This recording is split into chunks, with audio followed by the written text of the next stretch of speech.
Bien, messieurs, on a démarré. Si vous voulez bien, on est sous le Zoom. Allez. Donc, c'est un mama que le rabbi a prononcé Shabbat Kitissa. C'était Shushan Purim, Tafshin Zayin en 1957. C'est un mama qui est basé, entre autres, sur le mama du rabbi précédent, avec Ibala Yodim, Tavash Pezayin, sur lequel le dernier mama, provisoirement parlant, que le rabbi a distribué, Vatat Tetzavé, est basé aussi. Donc, on va retrouver, effectivement, pour ceux qui ont étudié le Mahamar ou qui l'étudient de Vatat Tetzavé, des points qui sont développés ici. Lorsque, traduction, tu élèveras la tête, mais tu dénombreras le peuple juif, donc, pour les compter. Il y a Doua de Moshe, Nikra Rayamemna. Cette injonction a été donnée à Moshe Rabbeinu. Et Moshe Rabbeinu, il est appelé le berger fidèle. Et comme d'ailleurs le rabbi explique dans le Mahamar Tetzavé, qu'il y a deux manières d'expliquer le niveau de berger fidèle. C'est-à-dire que d'un côté, il est effectivement le berger qui va s'occuper à gérer comme un berger un troupeau, c'est-à-dire le peuple juif, avec fidélité. Mais il y a une deuxième version, ici apparemment il apporte la deuxième version, c'est-à-dire qu'il est fidèle à Dieu, et à partir de là, hein, en tant que berger, son rôle à lui, il est de nourrir les âmes juives par le biais de renforcer leur émouna en Dieu. On sait très bien que la émouna, on a tous, anarnu maminim, bne maminim, mais la émouna, elle peut être quelque chose de superficiel. Le rôle de Moshe Rabbeinu, il est de faire en sorte que la émouna, elle soit vepnimiut, que la émouna, elle soit intériorisée. Ça, c'est ce que Rabbi explique dans Vatat Tetzavé, pas forcément ici. Quand c'est marqué, donc, être roé de la émouna, le berger de la émouna. C'est que la émouna, elle a besoin d'être renforcée, elle a besoin d'être nourrie. Parce que le degré d'émouna que tout le monde a, c'est un degré qui est naturel d'un côté, d'un autre côté superficiel. Ce qui veut dire que si ce degré-là n'est pas nourri, il peut arriver Dieu préserve le moindre coup de vent. Et la émouna, elle va se promener un peu n'importe où, à Gaza ou ailleurs. Donc, le rôle de Moshe Rabbeinu, de faire en sorte que cette émouna, elle soit intériorisée, elle soit forte. C'est eux qui dit ça, être Rosh Israël Ifkoudeyem, d'Aliédé, chez Moshe Rabbeinu, Mashir Bisre, Prinat Emunat Issa et Rosh. Et en vérité, voilà comment on peut traduire le verset qui demande donc à Moshe Rabbeinu de dénombrer le peuple juif par le fait que Moshe Rabbeinu va influer le peuple juif de ce niveau d'Emouna, donc approfondi, intériorisé, à disait dans ces Ifkoudéhem. À ce moment-là, ils deviennent, pour les dénombrer, mais d'un autre côté, le mot l'Ifkoudéhem, il a trois sens. Dans notre mamar, le rabbi développe très longuement. Mais là, il va aller dans un des kivunim, je le vois tout de suite, que l'ifkoudéhem, d'un côté, on veut dire dénombré, d'un autre côté, on sait que ça veut dire manquement. Comme le rabbi va citer ici, que dans la Haftara de Shabbat Erev Rosh Chodesh, comme ça va être cette année, Shabbat prochain, alors on dit que Venif Kata, d'un côté, c'est une chose et son contraire. Tu vas te faire remarquer, comment? Par ton absence, qui pagaine mon chavera. Tu vas te faire remarquer par le fait que ta place va être vide. Quelqu'un que lui, il applique le Shulchan Aruch. C'est-à-dire qu'il prie d'une manière régulière dans le même endroit. La choule, il a une place fixe pour prier. Eh ben, le jour où il n'est pas là, tout de suite, on va remarquer qu'il n'est pas là. Donc, même si ça paraît antagoniste, c'est ce qu'il a été dit à David Ameller. Il a dit, tu vas te faire remarquer comment, que Jonathan lui a dit, mon père, il va se poser la question, Shaoul va se demander où tu es. Comment il va se demander où tu es? Un roi, il a que ça à faire. Parce qu'il verra que ta place, elle est vide, et toi, tu as une place là-bas. Donc il dit ici, alors maintenant, c'est quoi la dimension de l'Ifkoudem dans la notion de manquement? C'est-à-dire que ça va s'annuler par le fait que Moshe Rabbeinu renforce la Emouna, qu'elle va être Bepnimiout. Ça va en vérité s'annuler toutes les choses négatives. L'Ifkoudem ou la Chantri Saron, comme l'Ifkat Akman Moshe. L'Ifkoudem, c'est aussi langage de manque, comme on vient de citer. T'as l'idée, Amsharata Emouna, Bepnimiout, Mizatim Lebitiritsoim. Parce qu'en vérité, dès que la Emouna, elle ne reste pas superficielle, mais la Emouna qu'on a chacun d'entre nous, elle est nourrie. Elle peut être nourrie qu'à travers l'étude de la Torah. Quelqu'un qui n'étudie pas, hein, alors c'est pas seulement qu'il va avoir un manquement dans Torah et Mitzvot en général. Ça, c'est clair qu'il va avoir un manquement là-dessus, ça n'en discute même pas. Mais le problème, il est qu'à au moindre coup de vent, hein, alors il risque de faire basculer, Dieu préserve tout son judaïsme et tout ce qu'il a pu obtenir comme.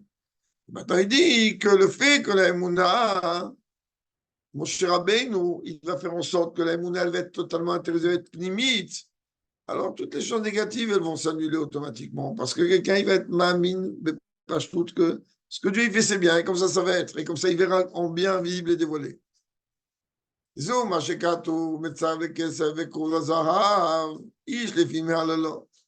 Voilà qu'il est écrit qu'en vérité, il y a pas le cuvé, là on fait fondre l'or, on fait fondre l'argent. La fourniche. Non. Oh. Un mot avec un EU. Bon. Nous, alors, il dit en vérité, il y a un outil, on va dire pas un outil, le creuset, voilà, taille, c'est le terme.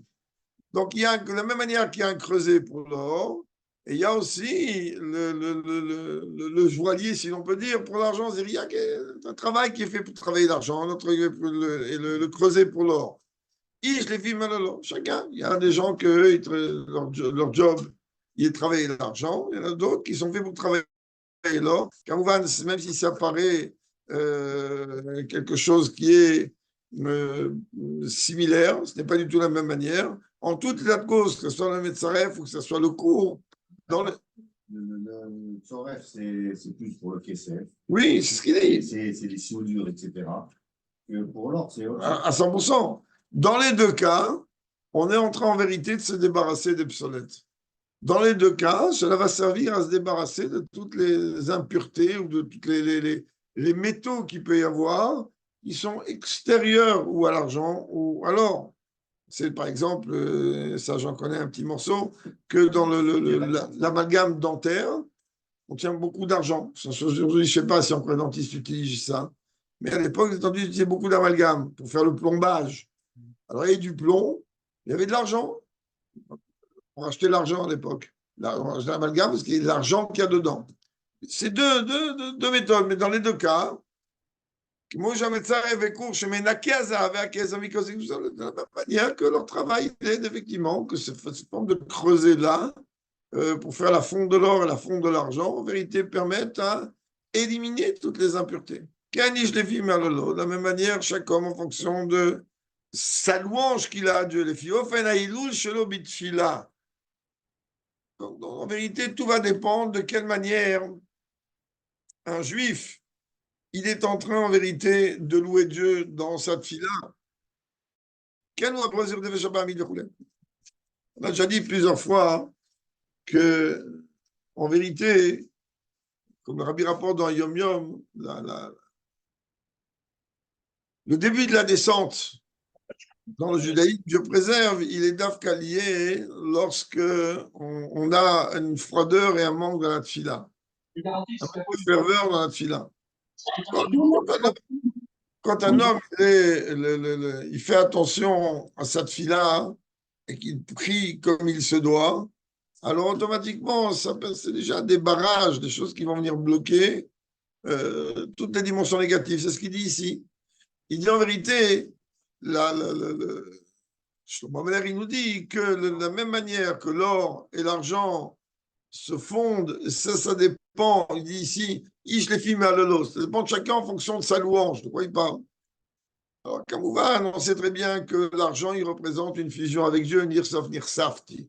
C'est une fusion avec Dieu. Le Zahav, il représente une fusion beaucoup plus grande. Dans le Tanya, il est expliqué qu'en vérité, le but, il est d'atteindre le niveau, d'être capable d'atteindre le niveau de l'or, mais de rester au niveau de l'argent. C'est-à-dire ce qu'on appelle Ratzov Vashov, pas commettre l'erreur des enfants de Aaron, c'est-à-dire arriver à un degré d'amour qui comparait donc aussi bien à l'argent qu'à l'or, que l'or représente un niveau d'amour très haut, mais redescendre tout de suite. Ou tout simplement, pour prendre le cas des 4 maîtres qui sont entrés dans le Pardès dont Rabbi Akiva, que lui, il est le seul qui est sorti indemne des mondes supérieurs. Pourquoi? Rabbi explique, pour prendre un mot, Nekuda de toute la Sikha, qui est une très longue Sikha, Rabbi, il est sorti indemne parce que lui a pris un aller-retour avant de partir. Il n'a pas pris un aller simple. Ça veut dire quoi? Il prendre un aller-retour avant de partir, c'est-à-dire savoir que toute son élévation, toute l'élévation qu'il va obtenir, elle est pour autre chose, mettre en pratique ici-bas. Alors que les autres sadikim, le Icar était de s'attacher avec Dieu en haut, mais ce n'est pas la volonté de Dieu. Dieu veut que tu le serves en bas. Donc, de la même manière, ici, il dit que quand on va te voir prier, quand un juif il va prier, alors, c'est-à-dire il va louer Dieu, et bon, on va voir de quelle manière il va raffiner et élever son âme animale à ce moment-là. Dès que moi, je suis encore, on va mettre ça, de la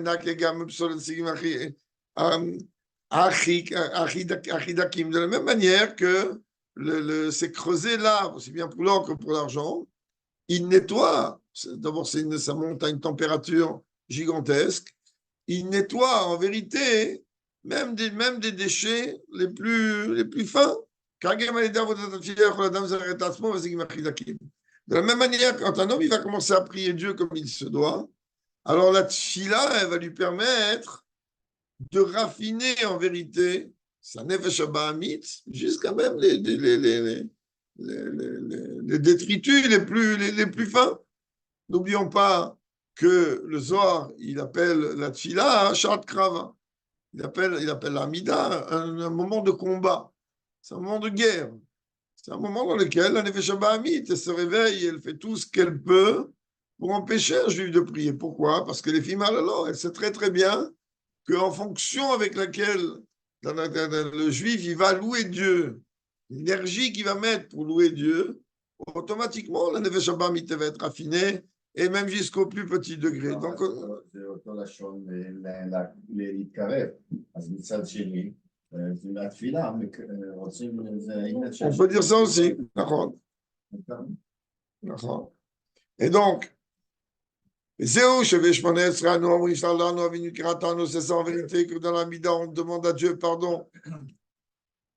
Que Dieu il nous pardonne de nos fautes, qui d'avent, que la Haravoda, Hana, Psuke des Imo, que je m'agresse pas gomer, Vekimel Rishon Shmonesre, Azmar, Ishgam, Dakutara, Varom Zakracho. Il dit en vérité, tous les préparatifs qu'on fait avant la Mida, qu'on comprenne bien, toute la tfila qu'on a aujourd'hui, c'est une tfila qui a été instituée par Tcheknes Adakdola après la destruction du Beth Amikdash. À une époque, s'attacher à Dieu, à l'époque du Beth Amikdash, s'attacher à Dieu, il n'y avait pas besoin de tfila du tout. À une époque, s'attacher à Dieu, il y avait besoin juste du schéma Israël. Schéma Israël, Bon Shem Kevod, c'est-à-dire c'était une manière de pouvoir s'attacher avec Dieu. Au fur et à mesure que le premier Beth Amikdash a été détruit, le Galout, les 70 ans de Babel, le deuxième Beth Amikdash a été détruit. Alors ça a été institué. Du schéma, après ils ont dit, il ne suffit pas, c'est-à-dire ils ont dit, il faut une nachana, une nachana. Et peut-être pour arriver à quoi? Pour arriver au moment du bitoul le plus grand, au moment de l'annulation et de la soumission la plus grande à Dieu, qui est celle de l'Amida, qui est celle du Shmona Esrei. Donc il dit, un homme en vérité, s'il va prier comme il se doit, c'est-à-dire que chez lui, Psuke des Imra, il va le faire mot à mot, comprendre qu'il est en train de louer Dieu. Et après, il va arriver au brachot du Kratchma, c'est-à-dire le brachot du Yotzer et le deuxième bracha ensuite. Et qui va arriver au schéma lui-même, le schéma d'un niveau très haut. Le schéma, c'est les initiales de Olmachut Shamaim. prendre sur lui le joug de Dieu. Et qu'après, il va rentrer dans la Hamida avec les 3 premières brachot. Les 3 premières brachot, elles sont identiques, peu importe la Hamida, que ce soit Kippour, Chol ou n'importe quel jour. Les 3 dernières aussi d'ailleurs. À ce moment-là, quand il va arriver à Slachlanu, là, il va ressentir que oui, il y a quelque chose de nettoyé. Mais comment tu veux que je ressente quelque chose de nettoyé si je ne me suis pas préparé comme il se doit à cette bracha? Donc il dit, mais si tu suis le rythme, automatiquement, quand tu vas arriver à la bracha de Slachlanu, automatiquement, tu vas ressentir que, Baruch Hashem, une grande partie de la Nefesh Abamit, elle a été raffinée. Il reste un petit peu, et là, on va arriver à ça. C'est où il y a qui dit ça, c'est ça qui est nombré, compter la tête du peuple juif pour le dénombrer.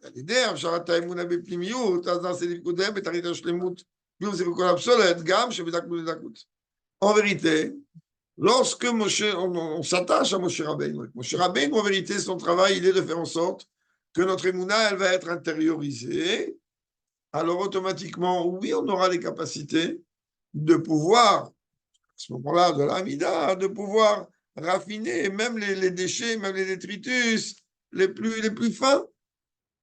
Mais encore une fois, si on n'a pas d'achanot, il n'y a pas une chose dans le judaïsme qui peut se faire sans être préparé. Ça n'existe pas. Alors, ok, il y a des gens qui sont capables de se préparer des heures. Il y a des gens qu'il leur faut quelques minutes. Il y a des gens que même les heures, des fois, ça ne nous suffit pas. Il y a des gens que, comme il leur reste encore les forces, la chlouchit, on peut dire, la sève du dernier mama qu'ils ont appris, ou peu importe quoi. Alors, automatiquement, quand ils vont arriver pendant la tfila, la préparation, il n'y a pas besoin, c'est des heures. 2, 3 mots, c'est fini, l'histoire, elle est réglée. De la même manière que, comme le Rebbe a répondu un jour à un chassid, il a dit qu'un chassid, il doit vivre en vérité que le Farbringen de ce Shabbat, il est une achana au prochain Farbringen, comme il aurait lu à l'époque, Rabbi ne faisait pas Farbringen tous les Shabbats. Rabbi, ça veut dire qu'aujourd'hui, tu prends les forces, tu vas vivre avec jusqu'au prochain Farbringen. Mais s'il aura lieu dans 3 mois, ben, tu vas vivre avec 3 mois. Ou, comme on peut voir, pour ceux qui se rappellent ou ceux qui ont vu, c'est parce que ça, c'est pas filmé comme Ouvan, c'est Shabbat. Rabbi rentrait faire Kiddush Shabbat à midi. Tous les Shabbat, Rabbi faisait Kiddush. Celui qui lui servait le vin du Kiddush, il y avait un petit flacon. Rabbi, il versait au Rabbi d'abord ce flacon, et après, il ajoutait. Et un jour, quelqu'un a posé la question au Rabbi. Le Rabbi dit, mais c'est le vin de Kosh El Bracha, et que lui, il gardait jusqu'au prochain Kosh El Bracha. Et donc, tous les kidouches. Et d'ailleurs, il y a encore une autre lignane. Bon, là, j'en ai plus, mais j'en avais. Et aujourd'hui, il y a comme ça et comme ça. Il y a un autre lignane, et même, par exemple, du vin du Rabbi qui a été donné Kachor de Pessah, est mis dans un flacon Kachor de Pessah, donc il peut utiliser aussi à Pessah, que le Rabbi avait donné à un couple qui n'arrivait pas à avoir d'enfants. Et donc, enfin, ce couple a eu ce vin, le Rabbi a dit qu'il devait faire 2 conditions. Il devait faire tous les kidouches avec kidouche Avdallah avec, en rajoutant à chaque fois. Et comme on va réunir des personnes pour enseigner, marier, comme on va pour enseigner les lois de Tarat Mishpacha. En général, ça fonctionne et ça fonctionne très bien. Mais lorsqu'on se base, comme on va, sur une Avshara, alors de la même manière, on dirait la tfila. La tfila avec quoi? Je n'arrive pas à me préparer 3 heures. J'ai pas ni le niveau, ni les, comme il y a ni j'ai pas les nerfs pour ça. 3 heures. Hein? Ni le temps. Bon, même si Shabbat, j'ai un peu plus de temps, j'ai pas le temps. Alors, comment on fait? Alors, en général, Vaïr et Vaïbok, on prend le temps la nuit. Et s'il va rester un petit quelque chose de ce que tu as étudié la nuit, c'est très bien que l'étude de la nuit est une étude en général qui imprègne beaucoup plus que l'étude du jour. Et automatiquement, quand on va se lever le matin, on va se préparer à la tefila le matin, sans besoin de se préparer pendant des heures forcément. Mais oui, il y a besoin d'une achana. Et là, on va dire, regarde, déjà les sacs de là, ils t'ont préparé, ils t'ont déjà donné une achana. Ils t'ont pas dit rentre dans les schémas Israël comme ça, comme c'était le Bokvet Amigdash, on compire dans la Mida comme ça. Ils t'ont préparé. C'est ce qu'on demande, c'est faire attention à ce que tu dis. C'est pas bon. Et donc, à partir de là, le Rabbi dit, si la préparation, elle se fait convenablement dans l'ordre dans lequel la tchila elle est rapportée, alors automatiquement, quand je vais arriver à la bracha de Slachlanu, alors automatiquement, ce qui reste, parce que le Slachlanu, comme chacun il sait, c'est essentiellement été institué pour le Bitul Torah. Le Bitul Torah, que comme là-bas la Gemara dit, que dans Baba Kama, que c'est une chose à laquelle aucun homme, par les tzadikim kamouvan, il peut appliquer ça. Tout le monde tombe là-dedans. C'est quoi? Chaque instant qu'on a libre, on devrait étudier. Ça n'existe pratiquement pas aujourd'hui, des gens comme ça. Bon, je répète, je ne parle pas des tzadikim, mais je ne parle même pas encore d'un rabbi, comme on peut voir n'importe quelle vidéo du rabbi. Il n'y a pas un moment où les lèvres du rabbi, elles ne bougent pas. Oui, mais ce n'est pas grave. Et donc, alors maintenant, en vérité, quitte on comprend que le rôle de Moshe Rabbeinu, il est de renforcer notre émouna de manière à ce que cette émouna-là, elle soit elle soit intériorisée, de manière à ce que je vais pouvoir, par la suite, raffiner éliminer les plus petits détritus. Maintenant, je vais comprendre la relation avec le martzita shekel, avec le demi-shekel. אתה צריך להבין מהו עניין מחצית השקל דווקא ולמה מודיע כמה הוא השקל השלם. Et on a deux questions qu'on a. Pourquoi on me dit un demi-shekel? Et en plus de ça, tu veux un demi-shekel, d'accord? Si tu as besoin de me dire Esringira shekel, que tu as besoin de me préciser que le shekel, il est un demi-shekel, je vais trouver.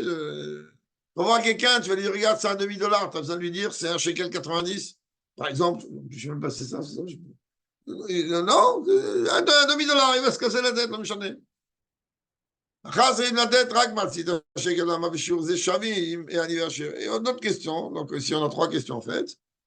Pourquoi Dafka dans ce sujet de Martzit Shekel, on ne fait pas de différence entre le riche et le pauvre? A priori, au contraire. Ishke matanat yado, chacun il doit donner en fonction de ses capacités. Quelqu'un il est riche, il va dire donne-moi un shekel ou donne-moi un demi-shekel, mais c'est n'importe quoi. Dis-lui, soit large. Non, la Torah elle dit et Achir le Rabbe et Adal le Yamit. Le riche, il ne donnera pas un sou de plus et le pauvre, il ne donnera pas un sou de moins. Donc, ça fait partie des questions qu'on a. Nous, le sujet est comme ça. Martzita Shekel ou Esser Gera. Le sujet de Martzita Shekel, c'est la valeur de 10 Gera. Quand on est en train de dire le chiffre 10, tout de suite, chez nous, on n'a pas besoin des grands kabbalistes. Très vite, on comprend qu'on fait allusion directement, on dit force de l'âme. Taille de 50 en nefesh. Que chaque âme, lorsqu'elle s'habille dans un corps, c'est à l'image de Dieu que Dieu il s'habille dans les mondes. Et comment Dieu il s'habille dans l'Olam Hatzilut à travers les 10 sphirotes. Donc, de la même manière, lorsque Dieu il prend une âme et qu'il la met dans un corps, l'âme elle s'habille à travers les 10 sphirotes, elle en a 3 intellectuels et 7 émotionnels. Et là, il n'y a pas.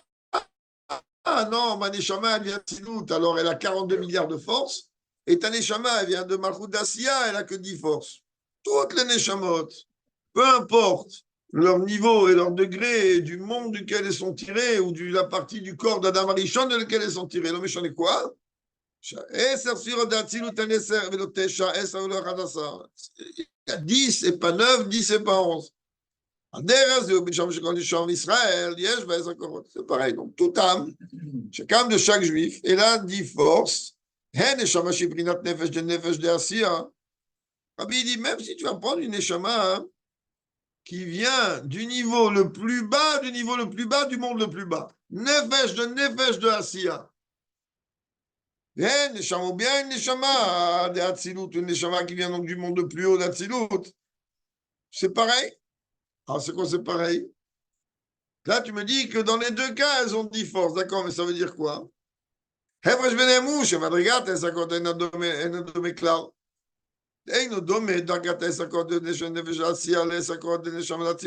dit simplement, c'est juste par rapport à l'expression. Le chiffre, il ne bouge pas. Il y a 10 forces, il y a 10 forces.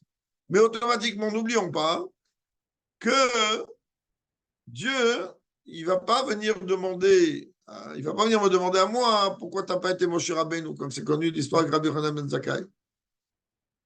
Parce que j'aurai une réponse déjà après, t'es merveilleux, je ne suis pas Moshe Rabbeinu, next. Et la Nekuda, elle est que le docteur Rabbi dit ici dans le Mama que la seule différence entre les Neshamot d'Atsilut ou les Neshamot de Nefesh de Asiya, elle est dans l'intensité de la lumière de l'expression de l'âme. Mais au niveau des forces, il y a 10 forces. Chacun a 10 forces. C'est ça qu'on dit, Ashura, va dans l'ermite. Pardon, peut-être si c'est un sujet un peu ou pas, mais j'allais dire, on dit 10, pas 9, on dit souvent 10, c'est pas 11. Et de l'autre côté, on dit bon, donc 11, c'est les 11 de ça, la tout ça. Et de l'autre côté, dans le milieu, ils disent qu'il faut se tromper jusqu'à 9 fois et pas 10 fois, et que 10 fois, ce serait lui un chiffre pas bon. Dans le mikvé, il n'y a aucune aura du tout. Il y a aucune aura. Il y en a qui se trompent 3, il y en a qui se trompent 2, il y en a qui se trompent. Il n'y a pas un lien qui se trompe 9 et pas 10? Il y a qui se trompent 9, mais encore une 9, c'est Emet, c'est le lien de Emet. Et pourquoi pas 10 alors? Chacun, il n'y a pas. Il n'y a pas. 253. Il n'y a pas, j'ai pas entendu Birlal. Il y a maintenant le soir de Shavuot, c'est lié, c'est 4 vilotes, 4 vilotes avec le Siyut Kevavki avec un kamatz, c'est-à-dire ces choses de Kabbalah. 4 fois, à chaque fois, tu penses kamatziut, kamatzé, kamatzvov, etc. C'est de la Kabbalah. Mais à part ça, un migvé, quelqu'un qui s'est trompé une fois, c'est fini. Il est yotze. Est-ce qu'il y a des chiffres commandés et non commandés? Il n'y a pas, ça. On n'est pas ici dans les hadassim qu'il faut mettre dans les loulaves. Pas du tout. Maintenant, le rabbi dit comprend bien. Puisque tu me dis que tout le monde est identique, alors pourquoi tu l'appelles celui-là riche et celui-là pauvre? Tu devrais appeler le juif. Pourquoi tu l'appelles Hachim Mental? Il dit en vérité, simplement, parce qu'il y a des neshamot qui viennent et sont 10 forces comme toutes les neshamot. C'est ça qu'on est identique. Mais les neshamot viennent d'Atsilut, on appelle le Hachir. Les neshamot qui viennent de Nefesh d'Asiya, qui s'appellent Dar. On appelle quand même Martin Taché. Pourquoi ne pas appeler Asara? Oui, ça va, il va répondre. Il va répondre.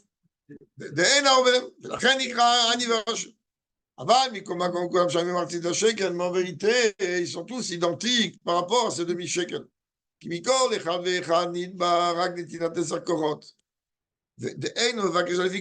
En vérité, mais on demande à Dieu, Dieu dit, je demande, je vous demande quoi? Je vous demande uniquement que vos capacités. Vos capacités à vous, c'est 10, c'est pas 10, c'est pas 9, 10, c'est pas 11. Donc à partir de là, le fait qu'on l'appelle Maratzit n'est pas autre chose qui a aidé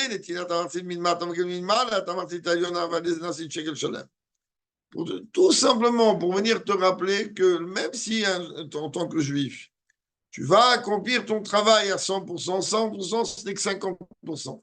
Parce que toi, c'est 100% la khayal, mais c'est 50%, les autres 50%, Dieu il te les donne.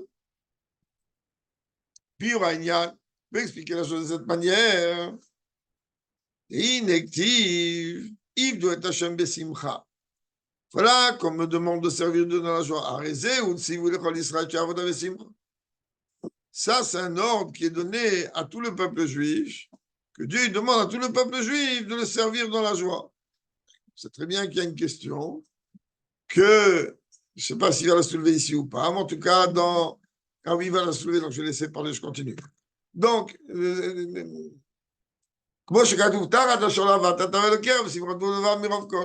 ou comme il dit ici, le Rambam, on a commencé grâce à Dieu aujourd'hui le 14e livre, le dernier, la dernière ligne droite pour finir le Siyum Rambam.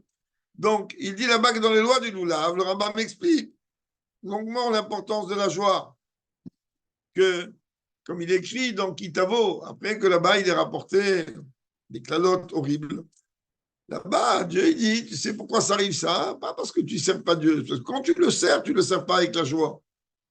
Par-dessus tout. Et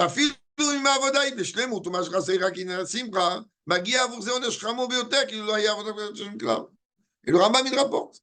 Il dit, même si maintenant, le bonhomme, en vérité, il a fait une avoda comme il faut, mais il a fait Mshon. D'ailleurs, dans une Daka, c'est pareil. Quand on regarde dans une Daka, là-bas, c'est écrit que quelqu'un qui donne de la tzedaka en grognant, il peut donner 1 milliard d'euros, c'est comme s'il a donné zéro.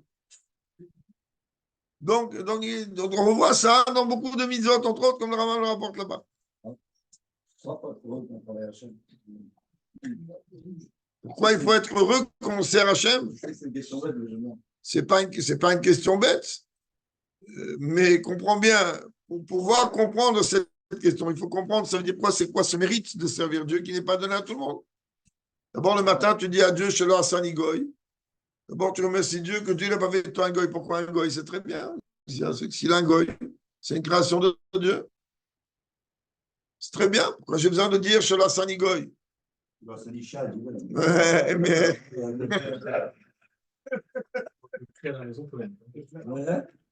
Shelo Asani Goy, a priori, je ne vois pas pourquoi je devrais dire une bracha comme ça.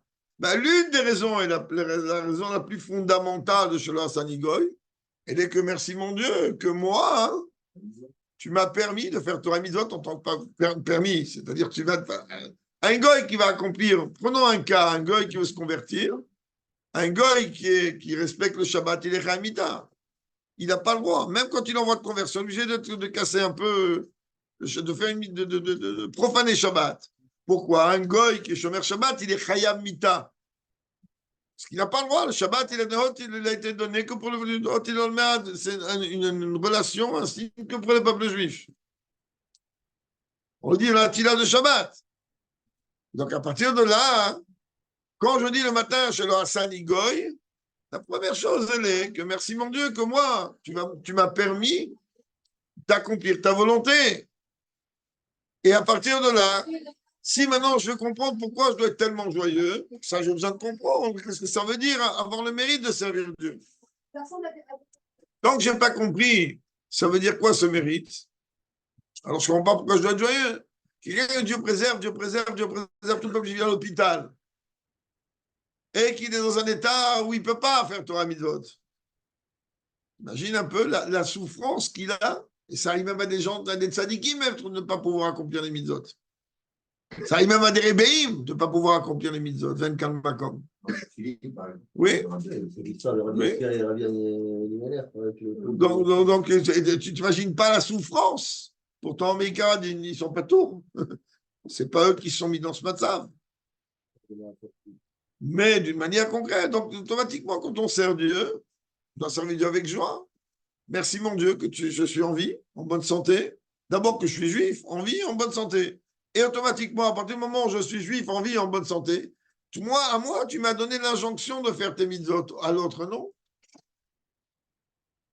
Donc, moi, en vérité, waouh, c'est merveilleux. Tu es en train de me donner ce mérite. Donc, automatiquement, ça doit être fait dans la joie. Et étant donné que la mitzvah de Zaka, pour répondre à ce qu'on a parlé tout à l'heure, Shulchan il dit, le Rambam aussi dit la même chose. Lorsque le Rambam explique qu'il y a plusieurs niveaux de Tzedaka, quelqu'un qui donne le Tzedaka en témoignant, ou que l'autre il va ressentir, même si tu n'as pas témoigné, que tu l'as donné jeune et tu grognes, c'est comme si tu n'as donné rien du tout. Non, pas comme si. C'est le plus bas niveau. Et donc, fils de mais d'un autre côté, comment tu peux venir me dire il doit être Hashem Besimcha? Tu ne peux pas me demander une chose pareille. Pourquoi? Moi, je sais qui je suis. Et comme je sais que je ne suis pas un tzaddik, et que cet avodat-là est de notre tzaddikim, c'est la question que Rabbi pose tout de suite. Il dit parce que c'est tzaddikim Hashem. C'est marqué, les tzaddikim, ils sont Besimcha, ils se réjouissent parce qu'ils comprennent un peu ça veut dire quoi servir Dieu. Ça veut dire que le sujet de Simcha, dans le service de Dieu, il est donné au tzadikim. Donc, qu'est-ce que tu me demandes à moi? En vérité, c'est compréhensible qu'il est donné au tzadikim. Parce que, comme on vient de dire, on a développé très peu, que c'est les seuls qui comprennent c'est quoi le mérite d'une mitzvah. Donc, lui, automatiquement, quand il accomplit une mitzvah, il fait des calipettes. Nous, on ne comprend rien. Chacun va comme chez l'autre. Il doit être sa mère. Oui, mais c'est normal que je vais servir Dieu dans la joie, mais là, c'est une injonction. Joie de quoi? Tu me dis, vas-y, dans la joie, je vais payer une paire de tefillin 30 000 shekels. J'ai payé les kilos de matzah à 400 shekels. Là. Et l'achmania en plus, le pain de misère. Pas de. Tu comprends? Donc, les tzadikim, eux, ils sont. Chaïnianou, le rabbi va expliquer. Il y a deux niveaux dans la simra. Général, quand tu es joyeux, quand tu sers Dieu, c'est parce que tu aimes Dieu. C'est j'ai de l'amour. Et on sait très bien que pour non, l'amour, il y a deux dimensions. Il y a un amour logique. Comme on dit. C'est-à-dire, quand on regarde le monde, on regarde très bien, on va aimer Dieu. Merveilleux.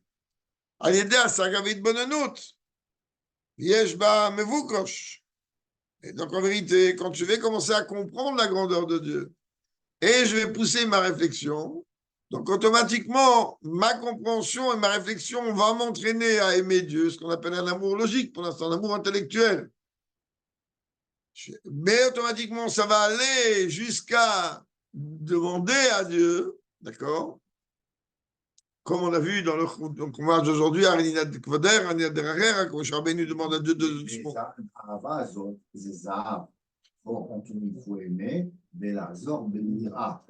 oui, il faut descendre en bas. Il ne faut pas rester sur Zahav. C'est clair. Alors il dit maintenant, je sais que qu'il veut le coup de Vakir, veut le coup qu'un juif, il y a un moment, oui, il va vouloir qu'il y ait ce dévoilement de Dieu, le rapprochement de Dieu. Chez eux, ou à l'idée de secteur Mitzvot. Comment Dieu se dévoile, comment Dieu ça marche. Ça marche à travers le fait que nous on accomplit Torah Mitzvot. Ça vaut dire Torah Mitzvot, mais avant. À ce moment-là, ton service de Dieu, il est automatiquement fait par amour. Mais parce qu'il arrive à réfléchir et à se dire, waouh, tu te rends compte, une misa, moi, je vais donner un exemple élémentaire. On a fait une askara tout à l'heure. Une Neshama, elle, qui est là-haut, mais elle pleure tous les jours qu'elle ne peut pas accomplir une mitzvah parce que là-haut, il n'y a pas de mitzvot. Tous les jours, elle pleure. Parce qu'elle, elle a compris, en général, on apprécie les choses que quand on ne les a plus. Quand elle est là-haut, elle a compris c'est quoi une mitzvah matérielle, une bracha sur une cacahuète. Donc, à partir de là, la dimension d'amour pour Dieu dans le service de Dieu, il est en vérité lié avec ma compréhension de l'importance de la chose. Et ça, les meilleurs, les gens qui ont beaucoup plus cette facilité à comprendre, c'est les tzadikim. וכמה שהוא ידון בהיקר שהוא ידון במיזות ואין שסרה מיזה ואיך שסרה מיזה. Ils savent aussi que quoi? Eux, ils comprennent, ça veut dire quoi concrètement? Que le salaire d'une mitzvah, c'est la mitzvah elle-même.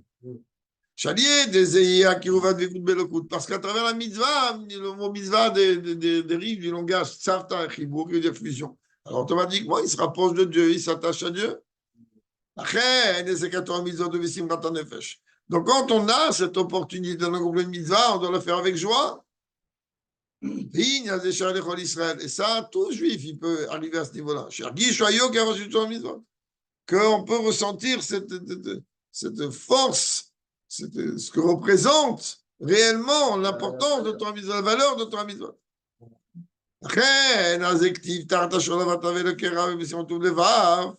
C'est ça que c'est écrit là-bas dans le Kidavo par le fait que tu n'as pas servi Dieu avec joie et enthousiasme. Que là, il n'a pas encore expliqué pour nous. Hein. Parce que là. Nous, on est capable, nous, on est largement capable de comprendre au moins le niveau basique. Encore une fois, je suis là à Sanigoy, moi, je peux faire une mitzvah. Oui, mais le tzaddik, lui, il ressent. Nous, on est complètement à côté de la plaque. Alors, nous, on est à côté de la plaque parce qu'on n'étudie pas. Quand on va étudier, c'est quoi l'importance que quand on fait telle et telle mitzvah, alors voilà, qu'est-ce qu'on est en train de provoquer chez nous, chez Dieu, la relation, automatiquement, on ressent. Quelqu'un qui n'étudie pas la profondeur des choses, quelqu'un qui arrive le jour de Purim et qui pense que la seule chose à Purim, parce qu'il a vu une Gemara Meforesh, c'est de se bourrer, ok, c'est très bien, je n'ai pas contre moi. C'est très bien, mais il n'a rien compris de Purim. Tout au bas. Il n'a rien compris de Purim. Celui qui dort, il a fait. Donc la Nekuda, elle est, surtout que Purim, ça va rester même après Mashiach, Purim et Chanukah. Donc, à partir de là, il est clair et net qu'on a besoin de comprendre pourquoi on se réjouit. Si on se réjouit pour boire, c'est n'importe quoi. On a réjoui d'un Veshabahamit. Si on a de se réjouir pour justement pour Nirtashan Yatsasot, faire rentrer le vin pour que le secret y sorte, c'est ce qu'à l'intérieur de nous déjà. On sait très bien en général, les Farbringen du Rabbi à Purim, sur des Farbringen où il y a beaucoup de secrets, surtout pendant les premières années. Le plus réputé de Tashin Chai, il y a aussi du Tashin Chaf. 2 ans après, le Rabbi a refait presque la même chose que Tashin Chai, où il a dévoilé des choses phénoménales. C'est ça, être joyeux. Le Rabbi est rentré joyeux quoi? Parce qu'il dit super, la vodka elle est bonne. Le Rabbi n'aime pas la vodka, il n'aime rien du tout. C'est un tzaddik, chez lui il n'y a pas de goût, si c'est salé, sucré, piquant, pas piquant. Chez un tzaddik, il n'y a pas cette notion-là. Si tu cherches un Benoni, il se travaille pour qu'il n'y ait pas. Un tzaddik, il n'a pas que ce qu'est un rabbi. Il n'y a pas une main. Ben oui, mais chez nous aussi on avait des tzaddikim. C'est Shayar de Israël. Mais en vérité, cette dimension-là, de ressentir un peu la valeur des choses, chacun il est capable. Lorsqu'il manque, Rabbi dit, ce qui manque dans la joie de l'accomplissement d'une mitzvah, c'est pas qu'il manque un détail. C'est qu'il manque l'essentiel. C'est quoi l'essentiel? C'est que si tu n'arrives pas à être joyeux lorsque tu accomplis une mitzvah, c'est que tu as raté l'essentiel. C'est quoi l'essentiel? C'est de comprendre la valeur de la mitzvah. Si tu comprends la valeur de la mitzvah, quelqu'un vient te voir, dit tiens voilà, je te donne un chèque d'1 milliard d'euros. Tu vas pas être joyeux? Une mitzvah, c'est infiniment plus haut que ça. Quand tu l'accomplis, on dirait que c'est Tisha B'Av. Donc le Rabbi dit, donc quand tu accomplis la mitzvah et que tu ne fais pas une calipette, c'est qu'en vérité, il manque, c'est pas qu'il manque un détail de la mitzvah. Il manque la mitzvah. Tu n'as pas compris ce que c'est? Et ça encore, on est dans le niveau le plus bas. On est dans le niveau dans lequel l'amour que j'ai de Dieu et que j'ai pour Dieu, il est dans la logique. Très bien, j'arrive à comprendre A plus B, etc. etc. Là, seulement, il y a un niveau encore plus haut. Il y a un amour pour Dieu qui est au-delà de toute logique, au-delà de toute compréhension, un amour qui émane de l'essence de l'âme. דאבזו, אין לה מבוקש, כי אם, כמו שכתוב בתניא פרק י', ולא לדווקא בו בלבד לרבות סימן נפשו, עצמי על השם, אלא זהו חזיר חזיר לתקונו, לאיחוד הקודש רבי רושכין דבית תחתינים. Il y a maintenant, c'est-à-dire, il n'y a pas de cause à effet, il n'y a pas de dimension de cause à effet. C'est-à-dire, ok, j'ai compris, donc j'aime, j'ai vu, donc j'aime, j'ai ressenti, donc j'aime. Il dit ici, il y a une dimension d'amour qui est complètement... C'est même pas que je veux combler ma soif. J'ai soif de Dieu. Parce que combler sa soif, c'est l'olishma. Mais... Il faut faire ça l'ishma, donc il faut le faire par avoir, et lui, sans qu'il... Bon, mais ça, c'est pas pour nous, c'est pour les grands. C'est ce qu'il dit David Ameller. David Ameller, il dit quoi? Ken, le Rabbi, nous a enseigné ce chant, le faisant répéter 3 fois, Ken Bakodesh. Qu'est-ce que David Ameller dit à Dieu? Ce télim-là, David Ameller dit quand il était dans Midbar Yehuda, il était dans le désert. Il a dit à Dieu, mais tu me manques. Il a dit, j'ai tellement soif de toi que j'en peux plus, mais tu sais ce que je me souhaite maintenant en vérité? Que j'ai la même soif de toi quand tu es en face de moi. Ken Bakodesh, je voudrais avoir la même soif. Tu as côté. En général, quand est-ce qu'une personne nous manque? Quand on ne la voit pas. De la même manière, quelqu'un il voyage chez le Rabbi. Quand il est chez le Rabbi, c'est possible qu'il ne va rien ressentir. Quand il va commencer à ressentir, il va être loin. Quand il va être là ou chez lui, il va dire ah, ça manque. Ça me manque. Et quand c'est quelle raison le plus? Avant, quand nos yeux y voyaient, alors le manquement, il était aussi. Mais d'une manière concrète, David Ameller, il a dit mais c'est ce que je me souhaite. Je me souhaite de t'aimer et de ressentir la soif de toi quand à côté de moi, autant que celle que j'ai maintenant, tu es l'un de moi. Et ça, c'est ça ta dimension, le Vagrabé Chalo, qu'on dit dans Tinim là-bas, dans le Chavzaïn. Comment tu dis que je veux en même temps, je veux Shikdi Vetachem Kol Mechayai, je veux résider dans la maison de Dieu tous les jours de ma vie, et visiter son palais. Alors, c'est deux antagonistes, choisis. C'est où tu veux être nationalisé, tu veux constamment être dans le palais de Dieu, ou bien visiter le palais. Il dit non, tu n'as pas compris. Quand je visite, quand j'ai de temps en temps seulement, hein, les Américains qui sont devant le rébellion, ils vivent là-bas. Quelqu'un m'a posé la question la semaine dernière, il m'a dit, mais toi, bon, Hachem, tu vas souvent, tu arrives à ressentir. Je dis, moi, chaque fois que je vais, j'ai l'impression que c'est un moment que j'arrive. Avec une petite takana de quelques heures dans le vol, un petit même, un petit écouda où je vais. Pourquoi C'était là-bas il y a 3 semaines, et alors je peux repartir ce soir et avoir la même soif que je suis rentré hier. Avec un petit déclic, un tout petit déclic de comprendre où on va. Pas ce soir, hein. Non, Oh, c'est pas prévu en tout cas. On ne sait jamais. Il y a encore le temps. Mon pilote, il est malade, c'est pas Donc, c'est ça qu'il est en train de dire. Il est en train de dire, tu comprends, il y a des gens que, j'ai soif de Dieu, pourquoi? Parce que j'ai soif, alors il me faut boire. Non, ça n'a rien à voir ici. Ça qui prie ici, il a pris ici l'exemple que les Ouchassim, une kono, qu'est-ce qu'il dit, le Zohar Ken dit-le. C'est quoi une kono? Kono, ça veut dire son créateur. Le soir, il dit avec Ken, c'est un nid. C'est quoi un nid? Un oisillon, quand il est dans le nid, il est un avec sa maman. C'est ça, Imim Ken dit-le. Et on peut dire aussi, sous certaines manières, tu sais où que c'est aussi la manière d'expliquer les paroles du Baal Shem Tov dans le livre qu'on appelle le Tzava'a, le Testament, alors que le Baal Shem Tov n'a écrit aucun testament, qu'on comprenne bien, mais il a appelé Tzava'a Taribash. À la base, il termine sur le verset qui dit je m'imagine Dieu constamment face à moi. Shiviti ou la shon, ishtavut, shakot, ça veut dire bishtavut l'ifnei adam. Shiviti, ça veut dire qu'il associe toutes les formules, c'est les mêmes choses. C'est quoi là, ce sont les mêmes choses? Il n'y a que Dieu. Pour le reste, il n'y a rien qui l'intéresse. Shakol ou beshave, shushavai negditamin. Puisque constamment Dieu est devant moi, alors pour moi, il n'y a aucune différence entre le niveau le plus haut et le niveau le plus bas, parce qu'il n'y a que Dieu. Kacher, avoda, yabida, vedat.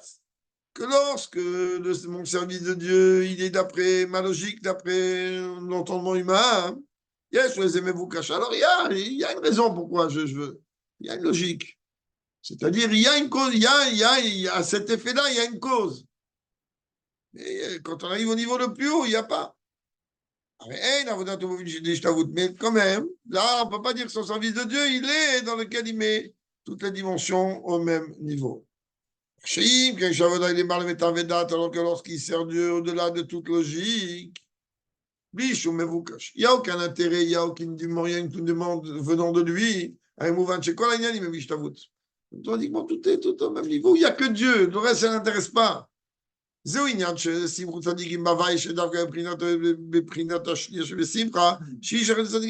le rabbi dit, ok, c'est vrai, c'est qu'on me demande à moi, il doit être Hashem Besimcha. Mais d'un autre côté, tu vas me dire que c'est contredit par le fait que c'est marqué Simrut Sadikim Bachem. Le rabbi, ça contredit rien du tout. Il y a un amour de Dieu qui est d'après la logique. Et ça va te permettre, ok, d'accord, j'ai compris combien Dieu il m'aime, j'ai compris tout ce qu'on veut. À partir du moment où j'ai compris, donc j'ai envie d'aimer Dieu et j'aime Dieu. C'est bien, très logique. Non, il y a un niveau beaucoup plus haut dans lequel il n'y a même pas j'ai envie. Et même dans ce niveau-là, il y a un niveau encore plus haut que ce que le rabbi a cité ici. Il y a le niveau où il n'y a pas le jeu. Il n'y a pas je t'aime. Parce que s'il y a je t'aime, s'il y a le jeu, ça veut dire qu'il y a encore une médecine. Mais ça, c'est comme on va. On a parlé des grands tzadikim, pas des gens comme nous. Les grands tzadikim, même le jeu, il enlève. Il n'y a pas je t'aime. Je ne sais pas comment on pourrait dire. Je ne suis pas un tzadik, encore moins à ce niveau. Donc, il n'y a pas aime, je ne sais pas comment dire. Il n'y a pas de tam et date, il n'y a pas de raisonnement. Mais maintenant, on a dit que pourquoi on est venu me demander de donner un demi-shekel. On m'a répondu tout à l'heure, c'est le moyen pour que toi, tu puisses recevoir dans l'autre moitié. Lorsque l'homme, il est en train de servir Dieu entièrement, c'est-à-dire qu'entièrement, il utilise toutes les capacités que Dieu a données, c'est-à-dire les 10 forces de l'âme, Avodah, chapitre Vedat. Je vais servir Dieu après, logique. Je suis juif. Dieu il m'a donné une mitzvot. Il m'a donné une Torah. Très bien, très logique, très joli. Azot il mal, Après là, t'as tzaddik, il me réveille avec un tzaddik, mais quand on donne la moitié, pourquoi? Tu vas dire, mais ça, celui qui fait tout, c'est un tzaddik, ok, va bien coller un tzaddik. Dans ton peuple, il n'y a que des tzaddikim. Dans ce cadre-là. זהו גם מה שמחזיר השקל האחד שנותנים מלמטה, בזה יש חילוקים בין אני להשם. Alors, il est clair et net que dans le demi-cycle que je donne moi ici-bas, en tant qu'humain, alors même si la valeur elle ne bouge pas, c'est un demi-cycle, malgré tout, il y a des différences entre le riche et le pauvre. C'est tous l'histoire avec cette femme qui voulait une bracha d'Admour Zaken pour avoir des enfants. Et elle a entendu que c'est Hezbollah a donné une certaine somme d'argent. Elle a pris, elle a dit à son mari, tu prends cette somme, une très grande somme d'argent, prends cette somme d'argent, maintenant à Admour Zaken.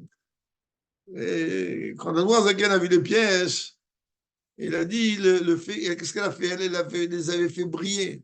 La frotte, elle les avait briller. C'est la même valeur, la pièce. Hein. Tu ne vas pas la changer au change plus cher. C'est comme dire, non, mais regarde, j'ai une pièce de 10 shekels, je viens de la sortir de la banque, elle est toute neuve.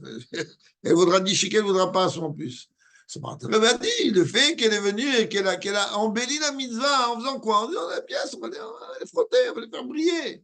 Cette mitzvah, elle a eu un neshama de quelqu'un de très, très, très, très haut, on ne va pas tous les détails là-bas. Alors, c'est sûr et certain que dans la valeur, on ne bouge pas, on a 10 forces, et nous, j'en ai. Dans les bikurim, on donne des plus beaux trucs. Mais les bikurim, ils étaient donnés dans des paniers en osier, pas d'afka dans des trucs en or, mais on ne va pas maintenant trop développer. Et donc, là-dedans, il dit, toi, tu fais ton travail. Ton travail, il est de donner 10. 10, très bien, ça fait chez Mout. Mais il y a quand même une différence. Il y a le Hani et le Hachir. Toi, tu vas donner comme ça. Tu vas frotter les pièces. C'est Unikra Hani, Unikra Hachir. Et la Hachir, le Yarbé Vadal, le Yamit. Ok, il y en a un qui est appelé riche, un qui est appelé pauvre. Mais dans les deux cas, la valeur elle va être la même. C'est qui le riche? C'est celui qui est conscient du mérite qu'il a. Donc, si moi, je suis conscient du mérite que j'ai de pouvoir donner la Zdaka, un jour, Mouli, il y a quelqu'un avec un ton un peu.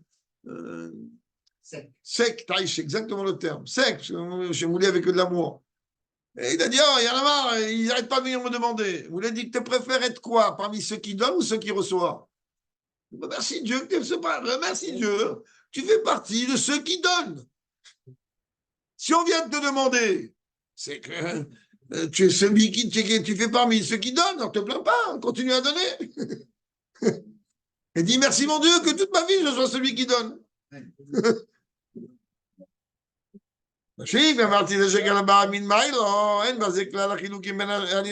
Alors que l'autre moitié, quand elle est donnée par Dieu, il n'y a pas de différence entre le riche et le pauvre. C'est au-delà de toute logique. C'est on va dire la vraie richesse. C'est où qui dit ça, être ministre, c'est ça que le premier verset de la paracha, il dit. T'as l'idée qui dit ça être roche. Par le fait qu'en vérité, Moshe Rabbeinu est le Moshe dans chaque génération, c'est-à-dire le Rabbi, il fait en sorte, le fait qu'il y ait une Amsharat, cette émouna, que notre émouna, elle va être intériorisée, approfondie à l'intérieur de nous, par notre mise de Moshe. On arrivera à l'Ifkudehem dans le sens d'un côté c'est de nombreux, d'un côté c'est de manquement, ça va annuler. Ça va annuler tous les sujets négatifs. Et le fait que nous, on va donner le marti de shekel d'en bas, comme là, le marti de shekel minimal, on recevra l'autre moitié d'en haut. Surtout qu'on n'oublie pas, surtout cette année, spécialement cette année, le fait déjà qu'il y a 2 Hadar, le fait déjà que Israël est rentré dans la dernière guerre avant la Géoula, et dans ce cas-là, automatiquement, on sait très bien que ce qui a détruit Aman, c'est qu'Aman aussi, il est venu avec des shkalim, il est venu avec 10 000 shekels qu'il a donné à Achashverosh. Et Dieu il lui a dit, Racha, mes enfants, ils t'ont dit, Kidboucha, ils t'ont déjà devancé avec la mitzvah du Marcel Shekel comme ça. Aman, c'était une des choses qui a détruit Aman. Alors, avec l'aide de Dieu, que le Aman de notre génération, c'est le Hamas, le Hezbollah, et tous leurs confrères, et tous les pays européens, ils marchent Shema, Vavat Zichram, qu'eux, ils sont d'accord avec le Hamas, que Dieu les anéantit avec le Hamas, et qu'avec l'aide de Dieu, on est la Géoula à Teref Mamash. On ne va pas dire que je ne l'ai pas dit, on peut